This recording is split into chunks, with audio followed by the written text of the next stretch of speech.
যারা প্রচন্ড অর্থনৈতিক সমস্যায় ভুগছেন, যাদের জীবনে ডিপ্রেশন চলে এসছে, অশান্তি চলে এসছে শুধুমাত্র টাকাকে কেন্দ্র করে, আপনারা ছোট ছোট মনস্কামনাগুলো টাকার জন্য পূরণ করতে পারছেন না, প্রচন্ড দরিদ্রতার মধ্যে দিয়ে যাচ্ছেন, সেক্ষেত্রে আপনাদেরকে একটি আমি কুবের যন্ত্র প্রোভাইড করছি। অ্যাজ ইট ইজ যেভাবে ভিডিওর স্ক্রিনে এই যন্ত্রটি দেখানো হচ্ছে সেইভাবেই সবুজ রঙের পেন দিয়ে আপনারা এইটি লিখবেন এবং নিজের মানি ব্যাগ বা পার্সে রেখে দিন।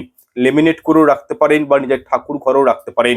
এর ফলে দেখবেন অর্থনৈতিক উন্নতি অবশ্যই হবে, কারণ আমরা প্রত্যেকেই জানি যে কুবের দেব হলেন স্বয়ং ধনপতি দেবতা। উনি হচ্ছেন সমগ্র এই বিশ্ব ব্রহ্মাণ্ডের ধন সংরক্ষণকর্তা দেব। সুতরাং অবশ্যই এই উপায়টি আপনারা করুন। কি করবেন? সোমবার দিন, শ্রাবণের যে কোনো সোমবার দিন এই ছকটি তৈরি করে শিবলিঙ্গে স্পর্শ করে আপনারা শিবলিঙ্গের পুজো করে একটি প্রদীপ জ্বালিয়ে আপনারা কিন্তু এই জিনিসটি নিজের সঙ্গে রেখে দিন। আর্থিক উন্নতি অবশ্যই হবে।